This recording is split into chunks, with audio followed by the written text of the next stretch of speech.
Bonjour à tous, j'espère que vous passez de bonnes vacances, que vous vous amusez bien, pendant que le gouvernement vous passe des mesures par ordonnance.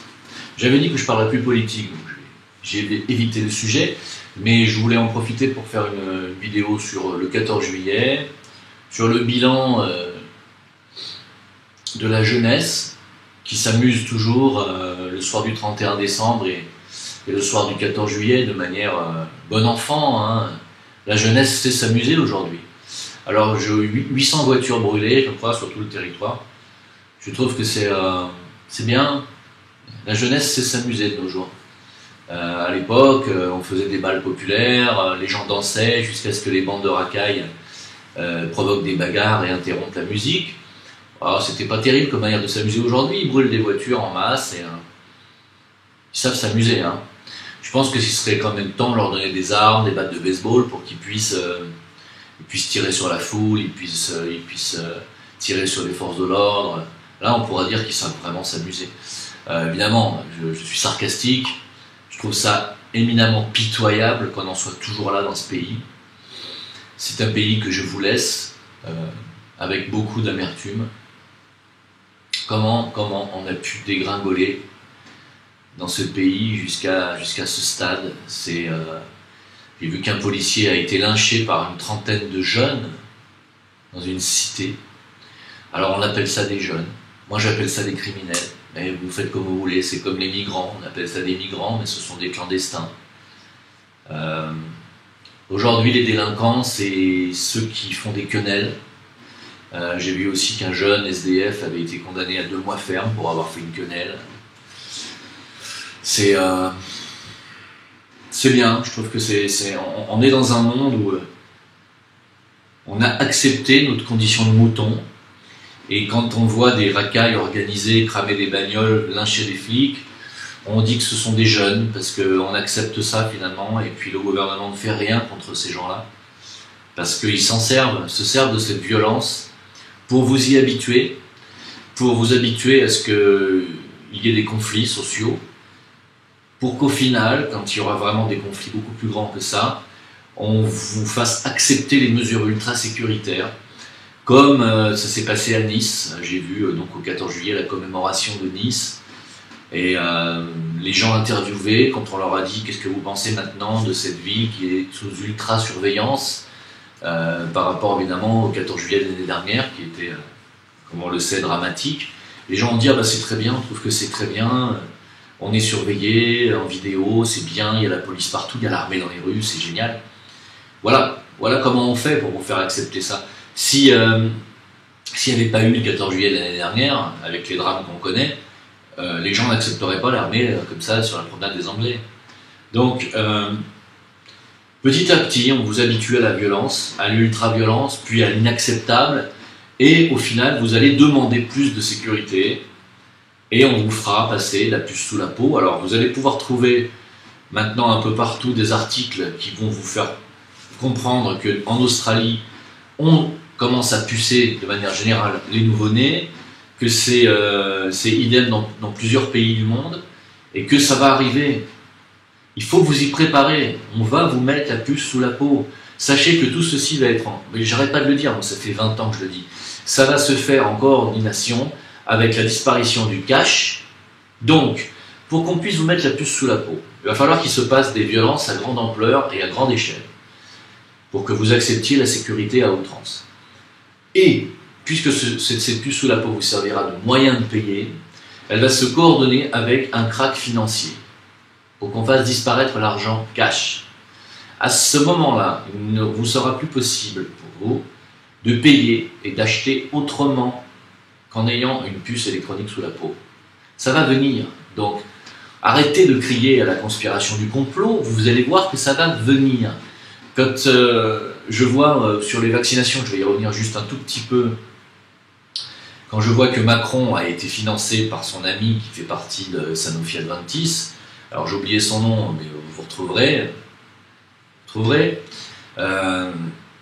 je vois la ministre Buzyn qui dit sur Twitter que les théories du complot fleurissent pour empêcher le plan de vaccination de l'année prochaine obligatoire des 11 vaccins, La théorie du complot contre le vaccin, Madame Buzyn, ce sont les professionnels de la santé qui le disent. Ce sont les professeurs Joyeux, ce sont tous les gens et les personnes qui savent de quoi elles parlent. D'accord ? C'est pas juste une rumeur qui circule sur Internet pour dire oui, il faut juste interdire la vaccination. Non, non, non, non, non, non. On base nos dires sur des appuis qui sont scientifiques. On base nos dires sur aussi des conclusions de justice, hein, des conclusions de justice qui condamnent et qui affirment qu'il y a bel et bien un lien de cause à effet entre la vaccination contre l'hépatite B et la sclérose en plaques. Je parle évidemment de la sentence qui vient de tomber en cassation au Luxembourg, la Cour européenne du Luxembourg. Je parle de monsieur Michel Georget. Michel Georget, voilà. Je vais le laisser parler un tout petit peu, ce monsieur. Vous allez voir de quoi il parle sur la vaccination. Michel Georget, vous êtes professeur honoraire de biologie. Quelques questions sur la vaccination. Les vaccins ne sont pas efficaces. C'est vrai ou c'est faux? L'efficacité n'est pas du tout prouvée parce que les maladies infectieuses ont régressé très souvent bien avant les campagnes de vaccination et l'introduction de la vaccination n'a rien changé au problème. Je vais vous donner un ou deux exemples. En ce qui concerne la rougeole, au début du XXe siècle, vers 1910, la rougeole faisait 5000 morts par an. Quand on a recommandé la vaccination contre la rougeole en 1983, elle en a fait 15. C'est-à-dire que la mortalité due à la rougeole avait diminué de 99,6%, alors que la population française avait augmenté de 33% pendant le même temps. Même chose pour la coqueluche, la régression était énorme, de plus de 90% avant l'introduction des vaccins contre la coqueluche. Donc on ne peut pas dire dans ce cas-là que ce soit les vaccinations qui aient fait régresser la mortalité. En ce qui concerne la tuberculose, c'est encore plus flagrant.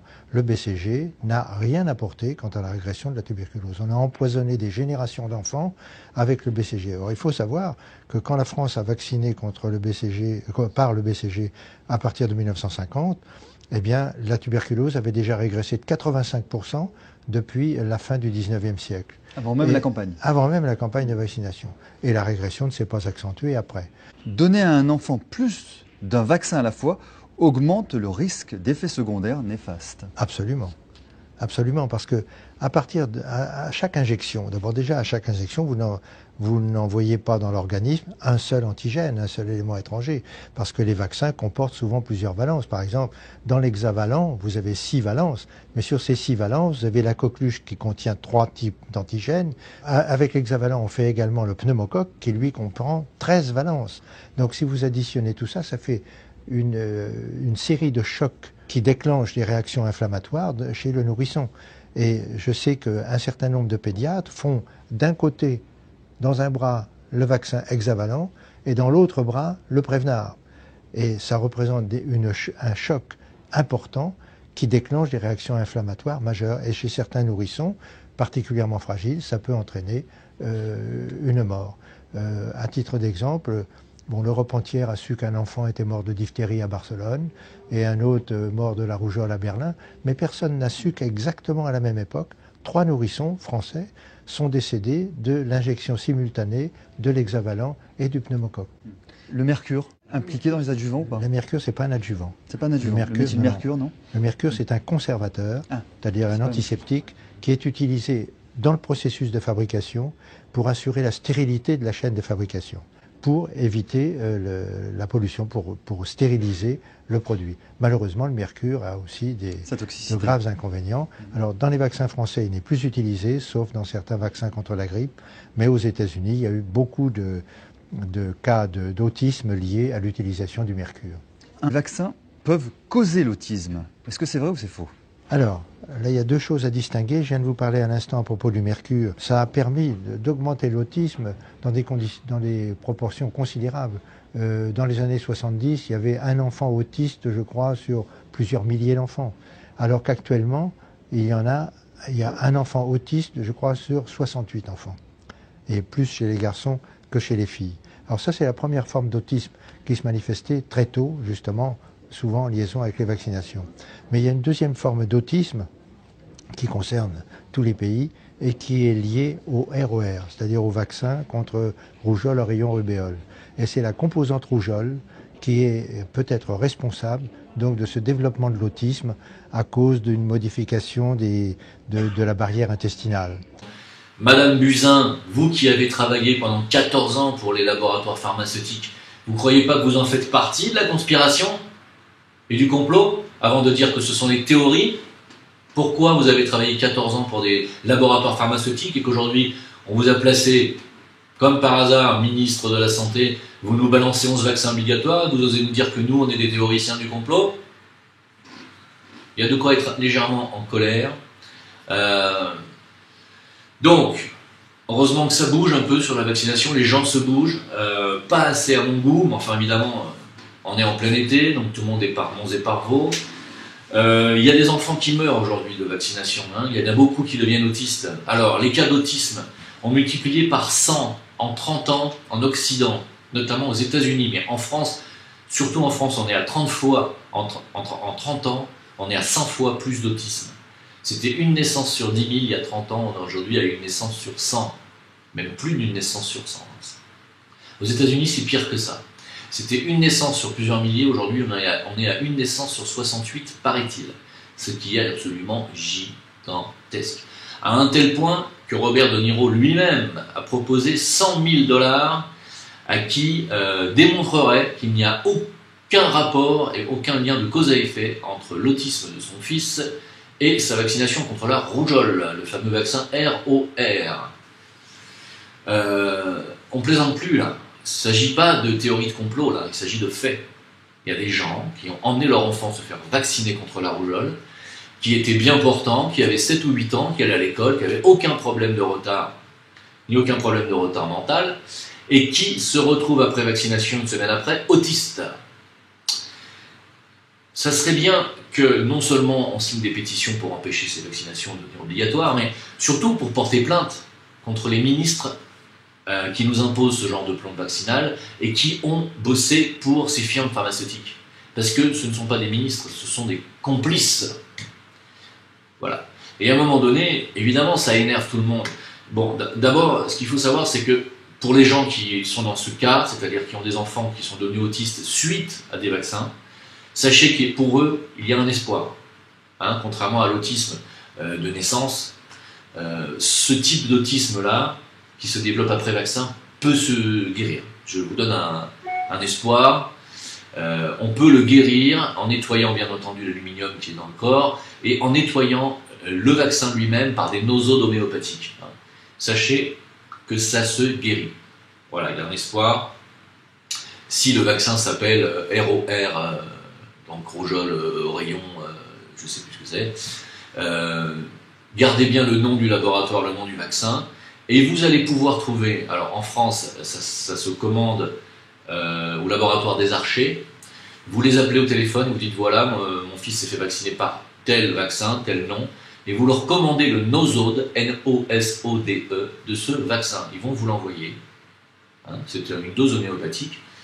Alors il va peut-être probablement en prendre plusieurs, pour que l'organisme de l'enfant dégage l'empreinte de ce vaccin qui est responsable de l'autisme de votre enfant. Et en nettoyant l'aluminium, le mercure, et en nettoyant l'empreinte de ce vaccin, l'enfant devrait pouvoir retrouver petit à petit et en un laps de temps qui n'est pas trop long, une santé mentale normale. Alors, on a eu des cas, c'est pour ça que je vous le dis. Je me permets de le dire parce que je n'habite pas en France, donc on va pas me condamner en France pour exercice illégal de la médecine. Je n'habite pas en France, voilà. Mais sachez que ceux qui le font en France, s'ils le disent trop fort, ils finissent en tôle. Hein. On est dans un pays qui est totalement vérolé par les laboratoires pharmaceutiques. C'est une véritable mafia qui a la main mise sur la France. Et ça ne date pas d'aujourd'hui. Hein. Moi, je crie ce scandale. Je crie ce scandale parce que je n'ai pas l'intention de revenir en France. Malheureusement, je vous le dis, c'est mon pays, je l'aime. C'est probablement un des pays les plus beaux du monde, pour ne pas dire le plus beau du monde, le plus varié. Avec la gastronomie la plus extraordinaire au monde, c'est sans aucun doute. Hein. Pour avoir voyagé, je vous le dis, c'est sans aucun doute la France est le pays où l'on mange le mieux dans le monde.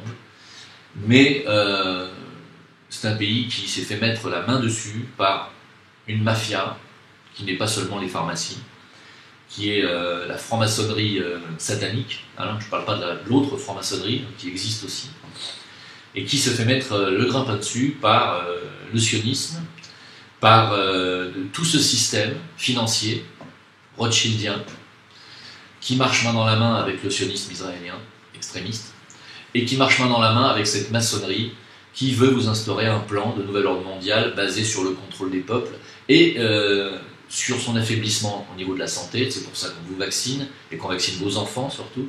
Sur la malbouffe, c'est pour ça qu'on vous impose des OGM par Monsanto qui est la firme qui sert ces intérêts-là.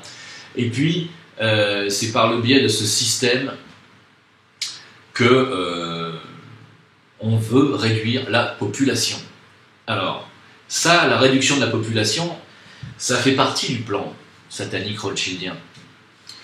Je l'appelle rothschildien, mais les Rothschilds ne sont pas les seuls responsables de ce plan. Ils sont plusieurs à la tête de tout ça. Ils obéissent à un idéal qui est satanique. La réduction de la population, c'est pas à des humains d'en décider. C'est pour ça que quand on me dit, parce que parfois je parle avec des maçons qui sont d'accord avec la réduction de la population, qui me disent on est trop nombreux sur la planète. Mais t'es qui, toi, pour le décider? Je veux dire, de quel droit un humain se permet de dire qu'à l'autre bout de la Terre, dans un pays du tiers-monde par exemple, ces gens-là sont en trop? Qu'est-ce que tu es pour toi pour décider ça? Qu'est-ce qui te dit que c'est pas toi qui es en trop? Qu'est-ce qui te dit que c'est pas un Américain obèse qui mange, qui boit 4 litres ou 5 litres de coca par jour, qui mange comme un gros porc, à sa faim, sans aucun problème parce qu'il gagne, en restant assis derrière son écran, des millions de dollars ou des centaines de milliers de dollars, qui peut se permettre de bouffer tous les jours comme une truie, et qui pollue, bien entendu, puisque plus tu bouffes et plus tu pollues, et plus tu consommes et plus tu es un pollueur. Qu'est-ce qui te dit que c'est pas lui l'Américain? J'ai pris l'Américain, je pourrais prendre n'importe quel occidental. C'est pas lui qui est en trop sur cette planète. Non, il faut que ce soit le mec qui habite dans le Sahel et qui fait 30 km chaque jour pour aller remplir son seau parce qu'il faut qu'il aille au puits parce qu'il n'a pas l'eau courante dans son village. C'est lui qui serait en trop sur la planète, sincèrement? C'est qui doit en décider, ça? C'est celui qui habite en Occident, dans l'opulence, ou c'est celui qui nous a tous créés égaux en capacité mentale, égaux en droit sur cette planète, de jouir de la planète à armes égales? Ce ne serait pas plutôt à lui d'en décider? Si il a envoyé les populations dans des endroits pareils pour vivre des vies très difficiles, ne serait-ce pas parce qu'il y a un karma, parce que ces populations-là sont des êtres et des âmes qui viennent vivre des expériences, de telles expériences parce qu'elles ont un karma tel qu'il faut qu'elles épurent? Ne croyez-vous pas que tout le monde a son intérêt, son rôle à jouer ici sur la planète? Et que ce n'est pas à l'homme ou à un petit groupe d'hommes privilégiés par les milliards qu'ils engrangent de manière malhonnête, je dis bien, c'est pas à eux, ces gens-là, d'en décider. C'est pas aux Rothschild et à leur clique de décider qu'il faut supprimer 2/3 de l'humanité. Par des magouilles diverses, par des plans de vaccination. C'est pas à des Bill Gates de décider qu'il faut aller vacciner l'Afrique entière, pour ensuite les rendre plus faibles et pour ensuite pouvoir leur prendre plus facilement leurs biens et piller leurs terres. C'est vraiment scandaleux que l'on puisse accepter aujourd'hui que des gens qui sont les mêmes que ceux qui dirigent nos finances, nos banques, nos pharmacies, notre façon de nous soigner, notre façon de nous nourrir, c'est-à-dire tout ce système-là, que ce soit ces gens-là qui décident de qui doit survivre, de qui doit vivre bien, de qui doit mourir. Quel scandale! Quel scandale! Voilà. Et quand on dit aujourd'hui les pays musulmans sont belliqueux, ce sont eux qui créent les conflits sur Terre, mais vous y êtes déjà allé dans des pays musulmans? Allez-y. Allez-y. Vous verrez bien s'ils polluent plus que les Américains ou que les Français, s'ils sont plus agressifs, s'ils se nourrissent moins bien, s'ils sont moins respectueux des animaux que vous. Vous verrez. Ah ouais, mais les musulmans, à l'Aïd, ils vont encore tuer 2 millions de moutons au Maroc, là. Scandaleux, hein. Scandaleux, ouais. Mais nous, en France, on tue 2 millions d'animaux, 3 millions d'animaux, chaque jour dans les abattoirs. Chaque jour, de manière scandaleuse. En faisant souffrir 3 millions d'animaux tous les jours. On en tue plus de 120 milliards chaque année. De quel droit on a le droit de traiter les musulmans de barbares? De quel droit? Parce que nous, en Occident, on ne le sait pas. On ne le sait pas que l'on tue des animaux chaque jour dans des abattoirs de manière immonde. On ne le sait pas. Et je ne vais pas vous montrer des photos parce que j'ai décidé d'arrêter de montrer ces horreurs-là parce que j'en ai assez vu. Mais pour ceux qui veulent et qui ne me croient pas, qui veulent s'y intéresser, cherchez les images, il y en a partout. Regardez comment les bœufs, comment les cochons sont menés à l'abattoir pendant les canicules dans les camions, serrés les uns contre les autres, où ils ne peuvent plus respirer, où il y en a un pourcentage qui est déjà mort quand ils vident les camions, ou même ils sont obligés de sortir certains qui ne peuvent plus tenir debout mais qui ne sont pas encore morts, ils les sortent par une patte, leur cassant le train arrière, mais de manière absolument abominable, où ils les lâchent d'une grue d'une hauteur qui va faire qu'ils se cassent les vertèbres en tombant par terre, mais ils ne sont toujours pas morts. Vous voulez que je vous en raconte des horreurs? Et vous voulez me dire que les musulmans sont des barbares parce qu'ils égorgent un mouton qui met moins d'une minute à mourir? Alors évidemment c'est dégueulasse parce qu'il y a du sang, parce que... Et de toute façon, moi qui suis végétarien, de manière globale, je m'oppose à ce qu'on tue des animaux pour se nourrir. Donc je ne vais pas trouver ça bien non plus. Mais de quel droit, en tant qu'occidentaux, on se permet de juger? On n'a aucune leçon à donner en Occident tant qu'on se comportera comme des barbares. Voilà. Donc, nous sommes sur une planète aujourd'hui où la violence est partout, où le manque de conscience est partout, le manque d'amour est partout, et le manque d'ouverture spirituelle se fait voir chaque jour. Nous ne sommes pas en symbiose avec notre planète, nous ne sommes pas en symbiose avec les règnes inférieurs, c'est-à-dire les animaux, les végétaux, nous ne respectons pas la nature. Et pourtant,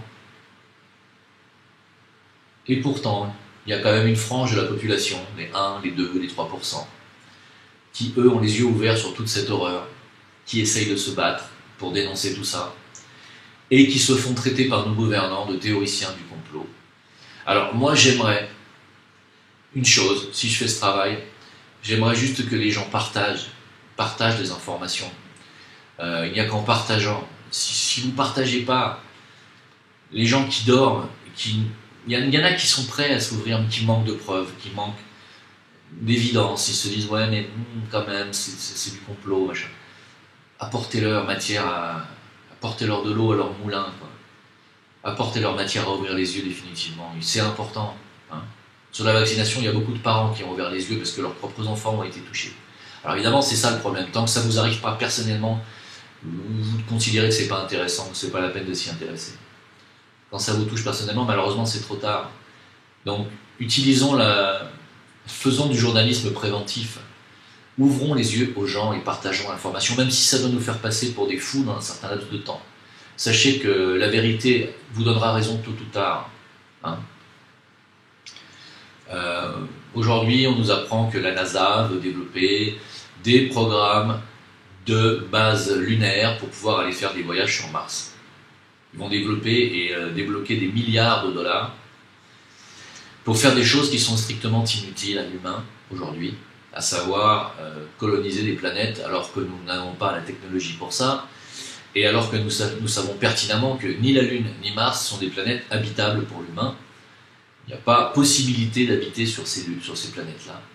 Pourquoi aller s'intéresser à une colonisation extraterrestre alors que nous sommes en train de foutre notre propre planète, qui est un joyau dans le système solaire en 3e dimension, en l'air, en pillant les ressources et en polluant par monts et par veaux par nos industries qui sont totalement irresponsables et totalement irrespectueuses de l'environnement. Ne serait-il pas plus judicieux de développer quelques milliards de dollars pour nous imposer de l'industrie propre, de l'agriculture propre, et j'en passe. Et bien entendu, une santé qui va permettre aux humains de vivre bien, en osmose avec son corps, en s'intéressant à des médecines dites alternatives, qui ne sont pas des médecines alternatives dans d'autres pays. Sachez que la médecine chinoise n'est pas considérée comme une médecine alternative en Chine, c'est plutôt la médecine occidentale qui est considérée comme une médecine alternative dans les cas critiques en Chine, mais sinon les gens se soignent correctement, les femmes chinoises n'ont pas de cancer du sein, Quand elles vivent en Occident, elles en développent. Pourquoi? Parce qu'en Chine, on ne consomme pas de sucre raffiné et les femmes ne boivent pas de lait de vache. Et en ne consommant pas de sucre et en ne buvant pas de lait de vache, les femmes chinoises n'ont pas de cancer du sein. À méditer, sachez que le cancer se propage et se régale dans le sucre, raffiné surtout. Plus on mange du sucre, plus on a de chances de développer un cancer et d'en mourir rapidement. Le sucre raffiné, la consommation de sucre raffiné a multiplié par 300 fois, je crois, en Occident en un siècle. Voilà. C'est 30 ou 300 fois, pardon, je vérifie l'information parce que je ne sais plus, je ne me rappelle plus. En tout cas, c'est cette augmentation de consommation de sucre qui fait que les cancers augmentent de manière considérable aux États-Unis, car eux, ils en mangent encore plus qu'en France. Et c'est ce qui fait la différence entre les Chinois et les peuples qui n'ont pas de sucre et qui n'ont pas de cancer du sein. J'ai pris cancer du sein, mais on pourrait certainement faire le même parallèle avec d'autres types de cancers. Et les Occidentaux qui, eux, en meurent massivement. Voilà, donc le sucre et le cancer marchent main dans la main. Sachez-le. Donc toutes les campagnes de sucre publicitaires sont des campagnes scandaleuses. Et il faut le savoir, le sucre tue. Alors, je le dis car moi je suis un drogué au sucre depuis ma naissance. Le sucre et les pulsions sucrées, c'est-à-dire l'envie de prendre, de consommer du sucre, marchent de pair avec les candidoses, qui sont des champignons qui se développent dans vos intestins, et notamment dans votre gros intestin, et qui est un champignon qui se développe et qui vous donne des pulsions sucrées, c'est-à-dire qui vous donne l'envie de consommer du sucre. Et grâce à cette consommation de sucre, la candidose va se propager dans vos intestins. Cette candidose va se propager non seulement dans vos intestins, mais également dans tout votre système, y compris dans le système nerveux. C'est une cochonnerie, et ça va cette candidose est aussi un réceptacle à cancer. Le cancer va proliférer là-dedans, va se régaler. C'est un peu comme s'il était au milieu d'un champ de barbe à papa. Et la candidose est une cochonnerie qu'il faut enrayer. Alors, par des hydrothérapies du côlon et par un régime alimentaire qui va supprimer tout sucre pendant plusieurs semaines. Et ensuite, il faut changer votre alimentation radicalement en adoptant vraiment une alimentation très très allégée en sucre. Là, je suis en train d'essayer d'appliquer ça. Pour des drogués au sucre comme moi, c'est difficile. Mais je m'aperçois aujourd'hui que c'est absolument obligatoire quand on a des problèmes intestinaux. Voilà.